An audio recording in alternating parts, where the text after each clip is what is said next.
कबीर साहब बताते हैं कि हम सभी आत्मा पहले सतलोक रहते थे। सतलोक दुष्पूर्ण ब्रह्म का स्थान है। हम सभी आत्माएं वहां रहती थी। ये कुछ भी नहीं था। अभी आपने आरती में सुना है, अदली आरती अदत पठाऊं, युगन युगन का लेखा ल्याऊं। भगवान गरीबदास जी से कबीर साहब से पूछा कि भगवान फिर हमें पूर्ण विवरण दीजिए। तो उसमें क्या बताते हैं कि अदली आरती अदर पठाऊं और युगन युगन का लेखा लाऊं। जा दिन ना थे पेड़ नहीं प्राणा, नहीं पानी पौन जमी असमाना। कच्छ मच कूर्म ना काया, और चंद सूरज ने दीप बनाया। शेष महेश गणेश ना ब्रह्मा, नारद सारद ना विश्वकर्मा। सिद्ध 84 ना 3300, 9 अवतार नहीं 2400। ये 5 तत्व ना ही गुण तीना, नाद बिंद ना ही गठसीना। चित्र गुप्त ना कर ब्रह्मबाजी, धर्म राय ना पंडित काजी। जब कुछ भी नहीं था यहाँ पर, ना ये ब्रह्मा था, ना विष्णु था, ना शिव था, ना ही ये लोक थे, ना ये 5 तत्व से जिससे सारी सृष्टि बनाई गई। तो उसमें क्या था? जादिन धोकार अनंत युग बीते, धोकार अनंत युग बीते, अनंत युग धोकार में चले गए। जादिन कागज कहूं किंचिते हैं। तो भगवान से पूछा कबीर साहब से, तो आप कहाँ थे उस समय? जादिन थे हम तगत खवासा, जब यहाँ पर कुछ भी नहीं था और धुंधोकार था, अंधेरा था। तो आप कहाँ थे? जादिन थे हम तगत खवासा, तन के पाती सेवक दासा। शंख युगन परलो परवाना, हम सतपुरुष के संग रहाना। दास गरीब कबीर का चेहरा, और सतलोक हमारा अमरापुर डेरा। हम सतलोक में रहते थे। हम सभी आत्मा जितनी भी यहाँ पर 21 ब्रह्मांड में कष्ट पा रही हैं, कोई गधा बना हुआ है, कोई कुत्ते और कुतिया बनी हुई है, कोई गंदी नाली के कीड़े बने हुए हैं, यहाँ मनुष्य शरीर में आए हुए हैं। ये उन्हीं 84 लाख दुनियाओं के प्राणियों में से हम बाहर आए हैं, और हमें एक सुअवसर मिला है कि हम अपना कुछ आत्म कल्याण कर सकते हैं। जब हम वहां थे सतलोक में थे सभी के सभी, यहाँ पर ये लोक नहीं था और ना ही ये अन्य कंस्ट्रक्शन थी। ये चांद और सितारे भी नहीं थे, ये ग्रह भी नहीं थी। तो यहाँ कैसे आगे हम? ये बात सुनने की है, ध्यान से सुनना। प्रथम बार जो प्राणी सुनेगा उसको महसूस होगा कि ये बनावटी सी बात से है, ये तो बात दस्ती कोई नहीं। और अगर आप ध्यान से सुनोगे, ये लगातार सुनते रहना हमारे सत्संग को, अंत में आप ये कहोगे ये 100 की 100 सत्य है, क्योंकि इन शास्त्रों से भी आपको मिला कर देंगे। हमने एक पुस्तक छापी बनाई है, पहले हमने छापी थी यथार्थ भक्ति संदेश प्रथम भाग, अब छापा है यथार्थ भक्ति संदेश दूसरा भाग। आप दूसरे भाग को भी आप पढ़ कर देखिएगा। हम पहले सभी सतलोक में रहते थे, वहां पर अपना जन्म मरण नहीं था। अब देखो यहाँ पर हम चाहे कितने दुखी हो जाएं और कितना हमें कष्ट आ जावे, हम फिर भी मृत्यु नहीं चाहते। हाथ कट जावे और टांग भी साथ कट जावे, अंधा भी हो जावे, फिर भी जीवन की आकांक्षा बनी रहती है। ऐसा क्यों है? और ये ज्ञान होती हुई कि हम रहेंगे नहीं यहाँ पर, सभी ने जाना है। उसके अलावा उसके उपरांत भी हम मरना नहीं चाह रहे। ये क्या कारण है? इसका कारण है कि हम सतलोक से आए थे।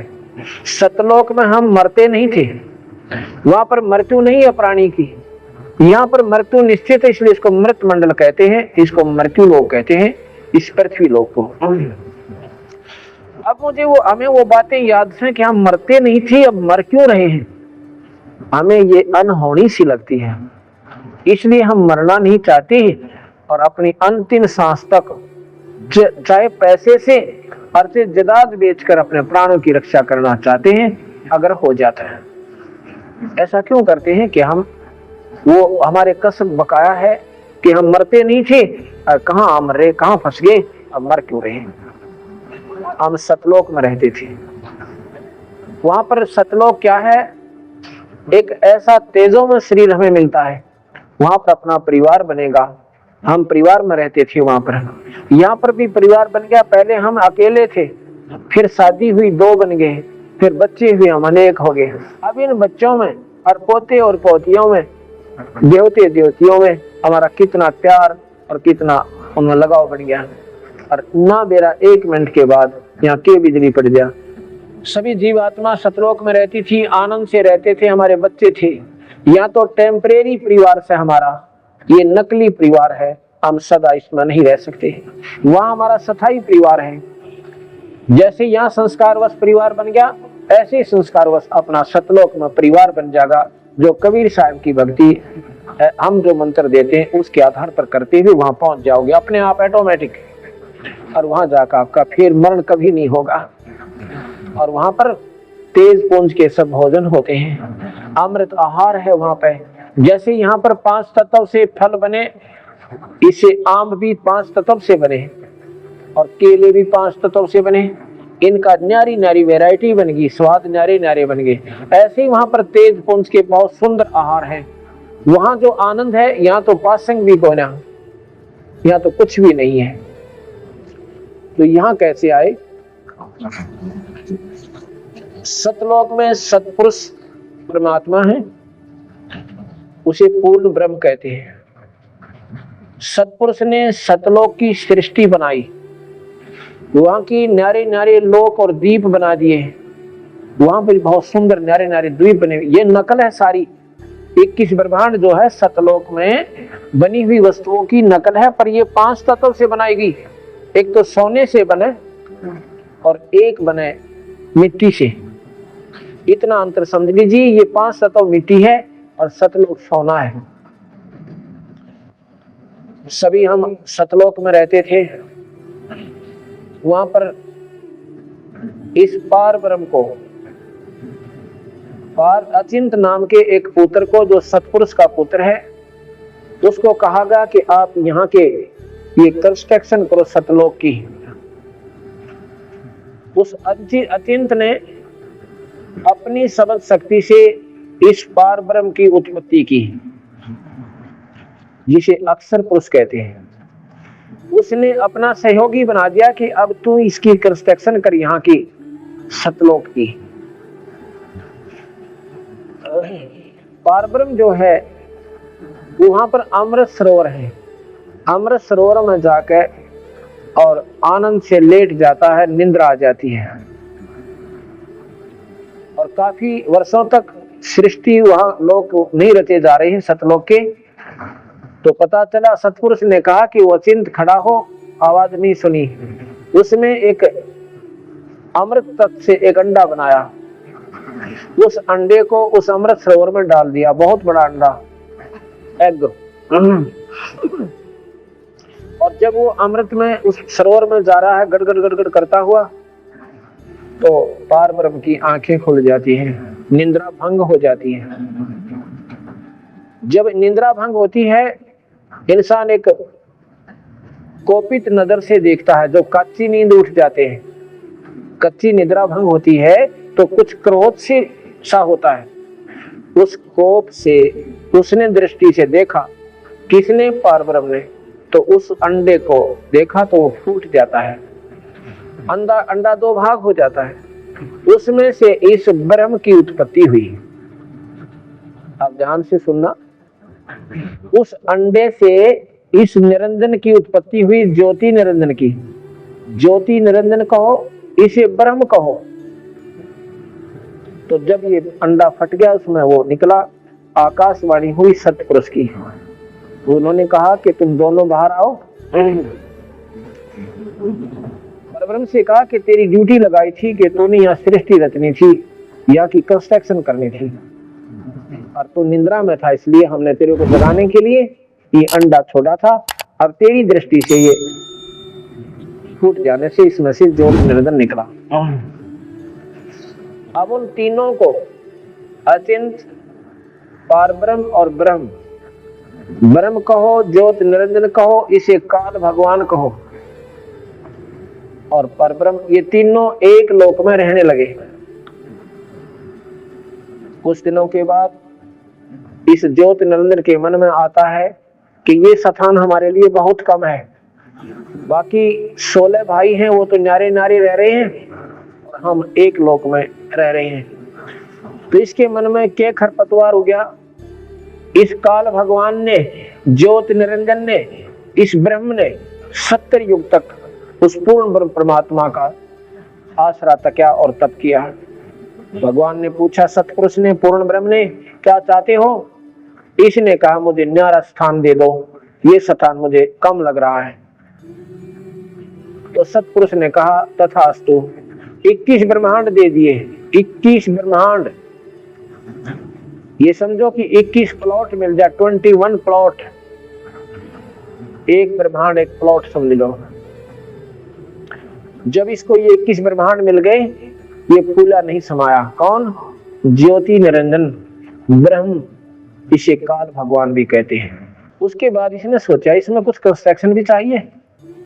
70 युग तप फिर किया। उस 70 युग तप करके इसने क्या मांगा कि मुझे कुछ कंस्ट्रक्शन करने की सामग्री दे दो, यानी इसमें कोई रचना रचो। पूर्ण ब्रह्म ने, सतपुरुष ने इसको क्या दे दिया? 5 तत्व दे दिए। ये 5 तत्वों से ये सब आकार दिखाई दे रहा, सूर्य भी, चंद्रमा भी, सितारे और ग्रह, पृथ्वी और पानी, ये सब के सब 5 तत्वों से। ये शरीर भी, पेड़ पौधे भी, पशु और पक्षी भी 5 तत्वों से बने हुए हैं। उसके बाद इसने सोचा कि 5 तत्व तो मिल गए, और इसने ये अपने बना भी लिए नारे नारे लोग। इसमें जीव चाहिए, अकेले का मन नहीं लगता। तो इसने क्या किया कि 64 युग तप फिर किया। उसमें इसने क्या मांगा कि मुझे जीव दे दो। अब हमने क्या गलती की, जब ये तपस्या कर रहा था एक पैर पर खड़ा होके, कौन? ये ज्योति निरंजन, ये काल भगवान। हम सभी आत्मा जो यहाँ दुख पा रही हैं, कभी कुत्ते बनते हैं, कभी कुतिया बनती हैं, कभी गधी और गधे बनते हैं, गंदी नाली के कीड़े बनते हैं। हम सभी आत्मा सतलोक में थी। इन हमारे मन में उसके प्रति एक आस्था बनी है, ये हमारी गंदी वृत्ति है। हम अच्छे सुंदर हीरो को देखते हैं, सभी उसके ऊपर आसक्त हो जाते हैं। अच्छी सुंदर हीरोइन को देखते हैं, हम सभी उसमें आस्था व्यक्त कर देते हैं, इंटरनल कनेक्शन कर लेते हैं। ये हमारी गंदी वृत्ति वहां से शुरू हुई थी। हम अपने पिता, अपने पूर्ण परमात्मा सतपुरुष को, पूर्ण ब्रह्म को, उसकी तरफ से हम उल्टे हट गए, और उस जो तपस्या कर रहा था उसमें हमारी आस्था बन गई, इंटरनल कनेक्शन हो गया उनसे, अंदर से कसक बन गई, अपने मालिक न भूल गए। आकाशवाणी हुई थी कि नादानो, इसकी नादानी को मत देखो, ये अच्छी क्रिया नहीं है जो ये कर रहा है। पर हमारे मन में जैसे बच्चा हो ना, वो जहां आसक्त हो गया, होएगा तो सारा परिवार उसको मना करो, वो मानता नहीं। ऐसे ही हम इंटरनल कनेक्शन उसमें कर बैठे, ऊपर से ऐसे बैठे रहे। लेकिन पूर्ण ब्रह्म परमात्मा जानी जान थे, हमारी हृदय की भावना जानते थे। तो उन्होंने क्या किया, जब 70 युग तप किया, उसने मांगा कि क्या चाहता है बोलो। तो निरंजन कहने लगा, मुझे जीव दे दो भगवान, मेरा अकेले का मन नहीं लगता। भाई जीव जब दूंगा, इनमें से कोई जाना चाहती है जीवात्मा ये यहाँ की, तो आप ले सकते हो। ऐसे जीव मैं अपनी मर्जी से नहीं दूंगा। इनसे पूछो अगर कोई तेरे साथ जाना चाहता है। तो हम तो सारे तैयार बैठे थे, क्योंकि उसके ऊपर आसक्त हो गए थे। वो बहुत प्यारा लगा था हमें, ये ज्योति निरंजन। क्यों? इसने वो तेरे की 70 युग तप किया, एक टांग पर खड़ा होके, और फिर 70 युग तप किया। ओहो, ये तो बहुत कमाल कर दिया। और ये बीमारी आज हमारे लगी हुई है। हम किसी साधु को अगर तपस्या करते हुए देख लें और कहते हैं ये महात्मा 12 वर्ष से खड़ा है, बैठता को नहीं है, तो उसका प्रतिफल क्या होगा, उसका रिजल्ट क्या होगा, इसका हमने नहीं दे रहा। और हम लोग जरूर जानते हैं कि है बहुत मुश्किल काम है जो ये कर रहा है, पर कुछ ना कुछ इसको बहुत अच्छी प्राप्ति होगी। नहीं, तप से राज राज मद मानम, जन्म तीसरे शुक्र सवानम। तप का प्रतिफल क्या होगा? इस जन्म में जो तपस्या कर रहे हैं, अगले जन्म में छोटे मोटे पद पोस्ट गवर्नमेंट में हिस्सा हो जाएगा, कोई डिप्टी कमिश्नर बन जाएगा, कोई डिस्ट्रिक्ट मजिस्ट्रेट लग जाएगा, कोई 5 साल एमएलए या एमपी रह जाएगा, कोई मंत्री के पद में पाकर राजी हो जाएगा। तीसरे जन्म में कुत्ते की जूनी में जाएंगे, गधे बनेंगे जो राम नाम को नहीं जपते। तब से कोई प्राप्ति अच्छी नहीं होती। तब से राज और राज मदमानम, जब राजा बन जाता है ये प्राणी, इसमें बहुत अभिमान हो जाता है। अभिमान वश इतने अनरथ कर बैठता है कि फिर अगले जन्म में पशु दुनिया में चला जाता है, गधा और कुत्ता बन जाता है। ये मुक्ति का मार्ग तप नहीं है। लेकिन हमारे लिए तो एक महान काम नजर आया था कि वो तिरे की देखो तो ये कितने दिनों से खड़ा है। तो जी हम अपने मालिक ने भूल गए, उस पूर्ण ब्रह्म परमात्मा जो सुख दाता है, जो दयालु भगवान है। हम इस ज्योत निरंजन की इस ड्रामेबाजी पर आसक्त हो गए। तो ये आया हमारे पास, हम तो पहले प्रश्न थे इसके ऊपर आसक्त हो रहे थे। इसने कहा कि तुम मेरे साथ चलोगे, वहां पर स्वर्ग बनाऊंगा, इसे बढ़िया बढ़िया हीरे पन्ने जड़ूंगा और वहां पर बाग बगीचे बनाएंगे, मौज मारा करेंगे, बड़े खुश रहेंगे। हमने तो कहने लगा जो जाना चाहता हाथ खड़ा कर लो, सतपुरुष ने कहा, पूर्ण ब्रह्म ने। तो जी सबसे पहले जिस आत्मा ने हाथ किया था उसका ऑटोमेटिक नंबर भगवान के पास, पूर्ण ब्रह्म के पास पहुंच गया। और फिर हमने सभी ने ऐसे हाथ खड़े कर दिए, हाथ जोड़ दिए ऊपर ने कि मैं भी जाना चाहता हूं, मैं भी जाना चाहता हूं। असंख्यों प्राणियों ने इस काल निरंजन के साथ आने की स्वीकृति दे दी। जिस आत्मा ने पहले हाथ उठाया था उसको सतपुरुष ने अपने पास बुलाया कि ठीक है तुम जाना चाहते हो जाओ, पर एक काम करो कि हम तुम्हारे को जो इसको देना है ऐसे नहीं देंगे। उसकी लड़की बना दिया, बहुत खूबसूरत लड़की बना।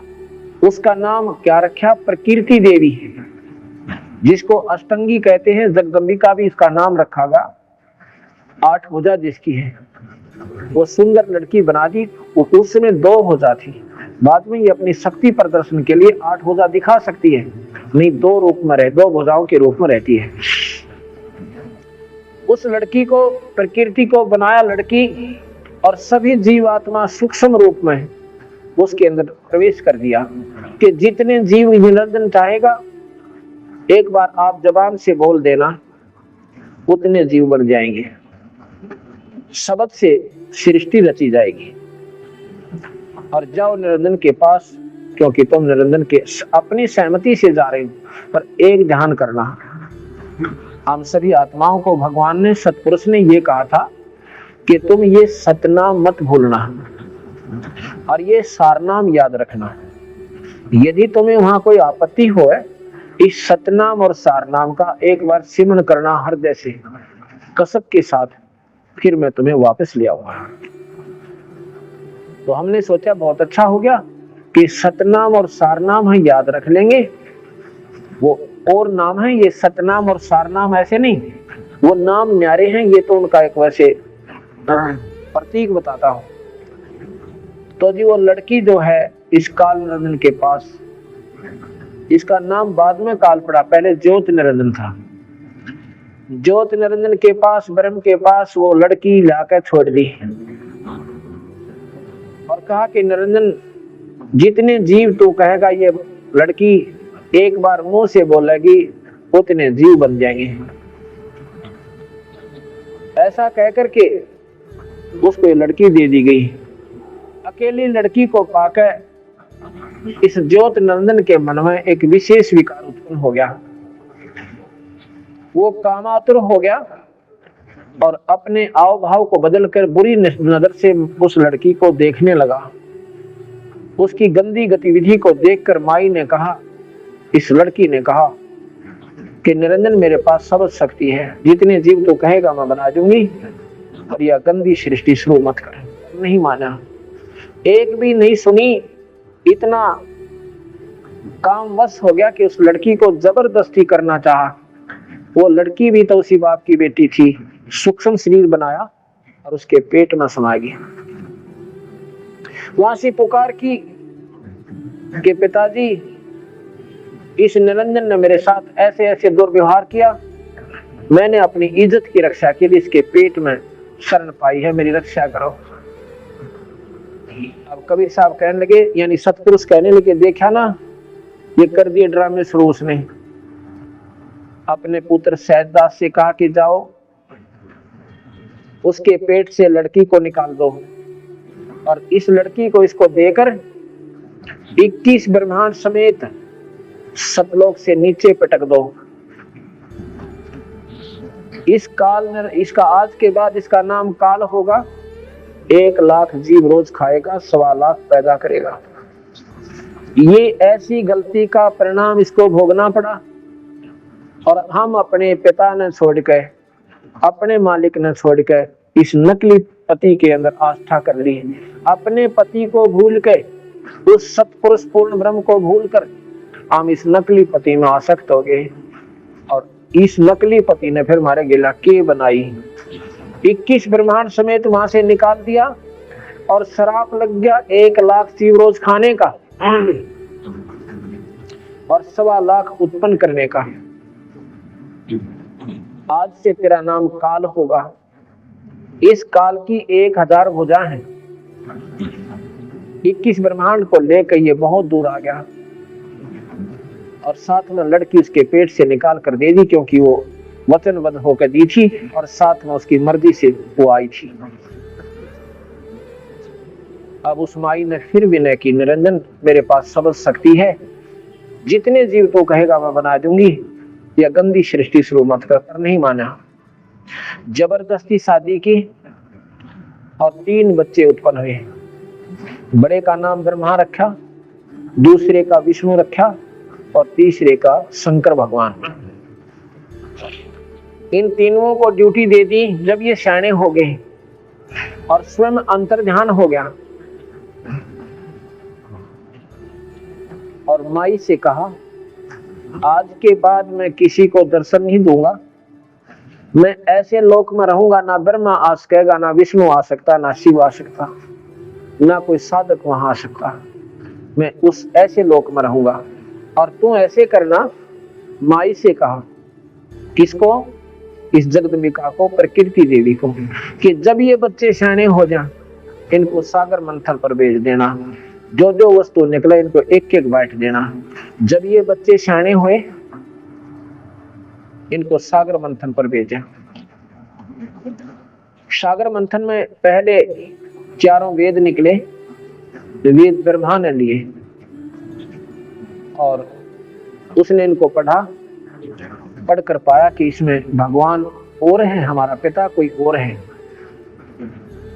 तो माई ने कहा, माई से पूछा करते थे कि माँ हमारा पिता कौन है? माई कहती थी, बेटा मैं ही तुम्हारा पिता हूं, मैं ही तुम्हारी माँ हूं। क्यों कहती थी ऐसे? क्योंकि उसने प्रण कर लिया था निरंजन ने, आज के बाद मैं किसी को दर्शन नहीं दूंगा। अगर माँ कह देती कि तुम्हारा पिता ऐसे ऐसे वहां रहता है और बच्चे कहते हम तो पिता के पास जाएंगे, और बच्चे जिद ला लेते, तो माँ कहाँ ले जाती? ना वहां माई जा सकती, ना ब्रह्मा विष्णु महेश जा सकते। इसलिए माँ ने झूठ बोल दिया कि बेटा तुम्हारा कोई पिता कोई नहीं, तुम्हारा पिता नहीं है, मैं तुम्हारी माँ हूं, मैं तुम्हारा पिता हूं। जब वेद पढ़े ब्रह्मा ने, उसमें पाया कि सृष्टि का एक और मालिक है, 21 ब्रह्मांड का कोई और मालिक है जिसका नाम ब्रह्म है। उसकी साधना पाने की क्या है कि योग समाधि है, ध्यान लगाएंगे और पिता के दर्शन कर लेंगे। तो ब्रह्मा बोला, माँ आप झूठ बोलती हो। अब कैसे माँ? बेटा कि वेदों में लिखा है कि हमारा मालिक हमारा पिता और है, और उसका ज्योत में शरीर है, यानी प्रकाश में परमात्मा है। मैं उसको ढूंढूंगा, वेदों में विधि लिख रखी है, समाधि लगाऊंगा। माई कहने लगी, बेटा समाधि लिख रखी है पर पावे कौन है? शेरा वाली कहती है ब्रह्मा के पुत्र, ये तुझे मिलेगा नहीं।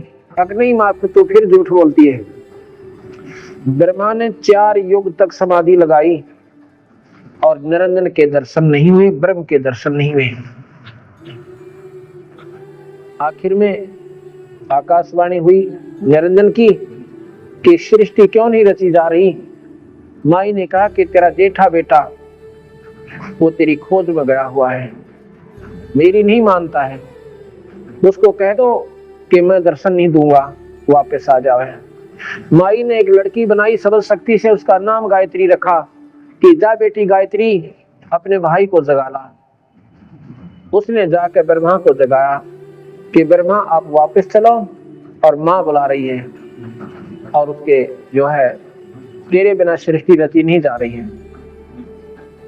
ब्रह्मा कहता गायत्री मैं चल तो पड़ो पर माँ के आगे झूठा हो जाऊंगा, मैंने कहा था या तो दर्शन करके आऊंगा नहीं तो नहीं आऊंगा। तो भाई फिर एक काम करे, तो मेरी झूठी गवाही दे देना।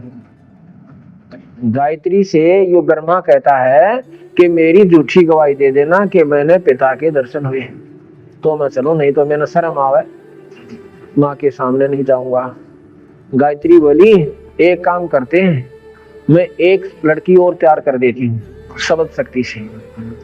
उसने अपनी शब्द शक्ति से एक लड़की और तैयार की और कहा कि अब हम तीनों आप दोनों आपकी गवाह बन जाएंगे, अब चलो। यहाँ पर ऐसी प्रक्रिया लिखी है कि हम यहाँ बता भी नहीं सकते आपको, ऐसा उनका जो व्यवहार वहां पर था। तो क्या होता है, तीनों अपना सलाह मशवरा करके आ जाते हैं। माता पूछती है कि बेटा ब्रह्मा अखामा पिता के दर्शन हुए? कहोगे माता जी भाई कोई प्रमाण बताओ, ये दोनों गवाह हैं, इनसे पूछो। उनसे पूछा क्यों भाई तुम्हें इसने दर्शन हुए पिता के? कहा जी हमारे सामने दर्शन देकर गए वो तो। अब माई ने सोचा बड़ी भाई कमाल की बात होगी, मुझे तो कहता मैं किसी को दर्शन नहीं दूंगा, पृथ्वी इधर से उधर हो सकती है और इधर से इनको दर्शन दे दिए। तो वो माई अक्षुब्ध होकर निरंजन से नाराज होकर अपने पति थे और एक तरफ बैठ जाती है, कहती संभाल तेरे डमडमे ने, मुझे कहता है दर्शन नहीं दूंगा, इनको तूने दर्शन दे दिए। आकाशवाणी आती है उस निरंजन की ब्रह्म की कि ये तीनों झूठ बोल रहे हैं, मैंने कोई दर्शन नहीं दिया इनता ही। आकाशवाणी जब हुई तो माई आई करड़ी हो गए और गुस्से में आकर कहती है कि नादानो तुम झूठ बोलता है ब्रह्मा, मेरे को आकाशवाणी हुई तुम्हारे पिता की कि मैंने दर्शन नहीं दिए, ये झूठ बोलते। फिर वो सहम गए, घबरा गए, आगे तो थारी पोल पाटेगी, हंसने लगे, कहने लगे माँ मैंने तो नहीं सोची थी कि माँ का अगर नो का नो जाऊंगा मैंने शर्म लगेगी और मैं तो झूठ बोलती थी। तीनों नाम ने मिलकर झूठ बोलती थी। तो ब्रह्मा को श्राप दे दिया माता ने, इस शेरा वाली ने, प्रकृति देवी ने, कि तेरी जग में पूजा नहीं होगी और तेरे जो विद्वान होंगे ना, तेरे अनुयायी जो ज्ञानी पुरुष बन जाएंगे, वो तेरे जैसे डोंगी और पाखंडी होंगे, दुनिया ने ठगा करेंगे, झूठ निरी बोलिया करेंगे, सच्चाई नहीं बताया करेंगे और गुमराह कर देंगे सभी को। ब्रह्मा बेहोश हो जाता है ये बात सुनकर। गायत्री को श्राप दे दिया कि तू गौ बनेगी और उसको उपवती थी दूसरी लड़की, उसको श्राप दे दिया कि तू गंदी जड़ी बूटी होगी, गंदगी में रहा करेगी, तूने झूठ बोला, ऐसे ऐसे गलत काम भी किए। जब ये तीनों को श्राप दे चुकी तो आकाशवाणी हुई उस काल निरंजन की कि प्रकृति तेने श्राप नहीं देना चाहिए था, अब मैं तुझे श्राप देता हूं कि तू पार्वती तो द्रौपदी बनेगी द्वापर युग में और तेरे 5 पति होंगे। अब माई कहती है कि निरंजन कितने नाच नचाले तेरे वश होगी, अपनी गलती से मर गई मैं तेरे ऊपर और फंस गई तेरे ऊपर नाच नचाले। ठीक है, एक तरफ तो कहता है कि सृष्टि चलाओ, इन बच्चों को डराऊं धमकाऊं नहीं तो यहाँ कैसे सृष्टि चलेगी, ऊपर से मेरे को श्राप दे रहा है।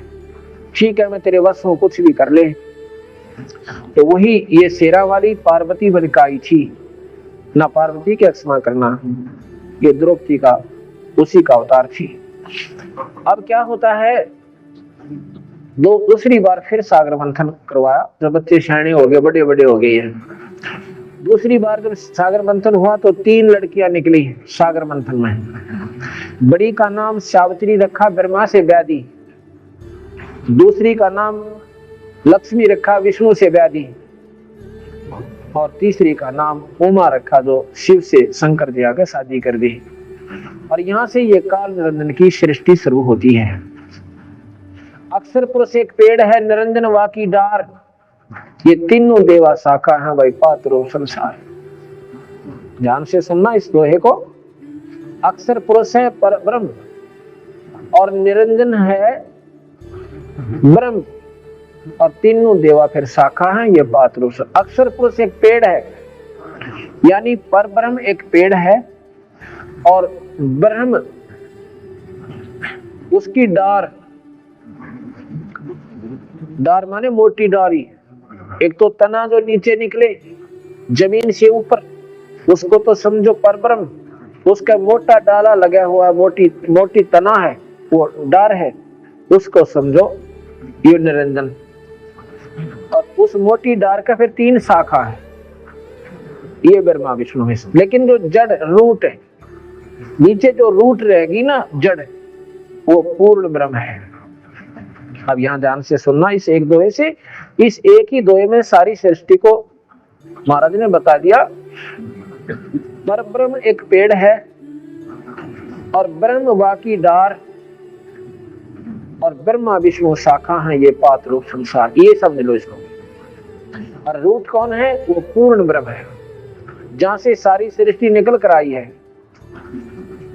अब यहाँ पर आपको मैं कबीर साहब की वाणी सुनाता हूँ।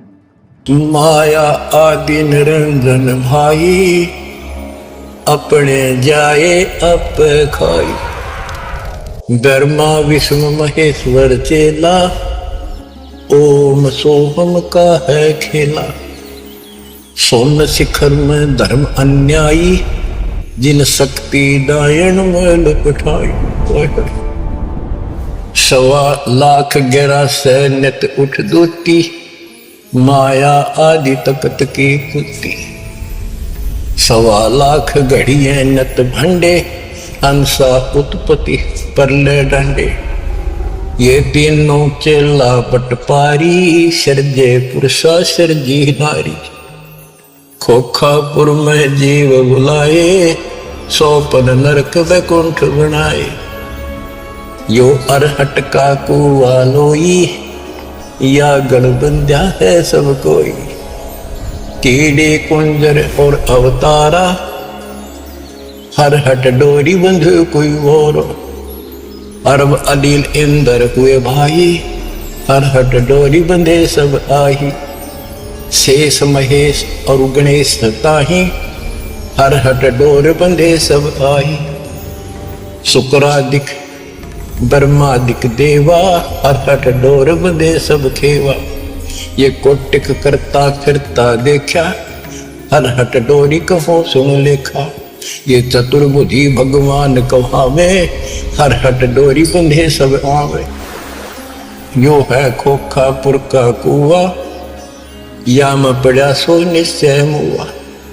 सुनियो सुरत सुहंगम डोरी, चलिए हंसा पुरुष किशोरी।